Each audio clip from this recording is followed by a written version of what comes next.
Halo teman-teman, perkenalkan nama saya Usi Fabila. Nah, di sini saya akan menjelaskan perkembangan kurikulum yang ada di Indonesia. Yang pertama, kurikulum 1947. Nah, di mana kurikulum ini menjadikan Pancasila sebagai landasan dalam pendidikan. Nah, meskipun pada tahun kurikulum ini disebut kurikulum 1947, namun pelaksananya itu 3 tahun setelahnya, itu 1950. Yang kedua yaitu kurikulum 1952, di mana kurikulum ini merupakan penyempurnaan dari kurikulum sebelumnya, dan dia merincikan setiap mata pelajaran sehingga dinamakan rencana pembelajaran terurai. Yang ketiga yaitu kurikulum 1964. Nah, pemerintah kembali menyempurnakan sistem kurikulum pada tahun 1964 ini dengan pembelajaran yang dipusatkan pada program Pancasila, pada program yang mengembangkan moral, kecerdasan, dan emosional. Yang keempat yaitu kurikulum 1968, di mana kurikulum ini sudah memasuki orde baru, di mana dia bersifat politis dan dimaksudkan untuk menggantikan rencana pendidikan pada kurikulum sebelumnya.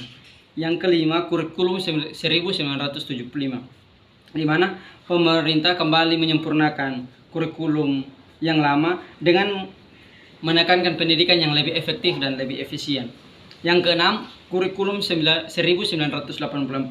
di mana pada kurikulum ini mereka lebih menekankan pada pendekatan proses keahlian. Nah, di sini siswa ditempatkan sebagai satu subjek belajar, yaitu dengan mengamati sesuatu yang ada di sekitar mereka. Yang ketujuh, kurikulum 1994. Pada kurikulum ini, perpaduan antara tujuan dan proses nampaknya belum berhasil.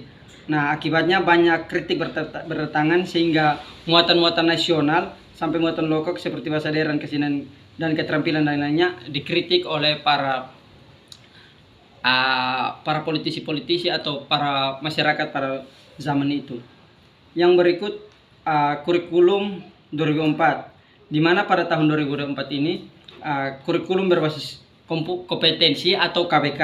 Nah, di mana sebagai pergantian ini dia sudah mengandung beberapa unsur pokok, yaitu pemilihan kompetensi sesuai keberhasilan, pencapaian kompetensi, dan pengembangan pembelajaran.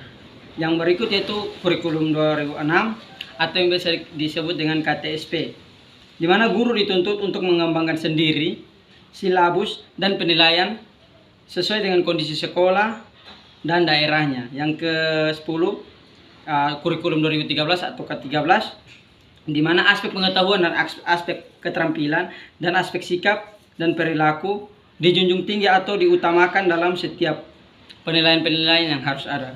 Dan yang terakhir yang pada saat ini yaitu kurikulum Merdeka Belajar, di mana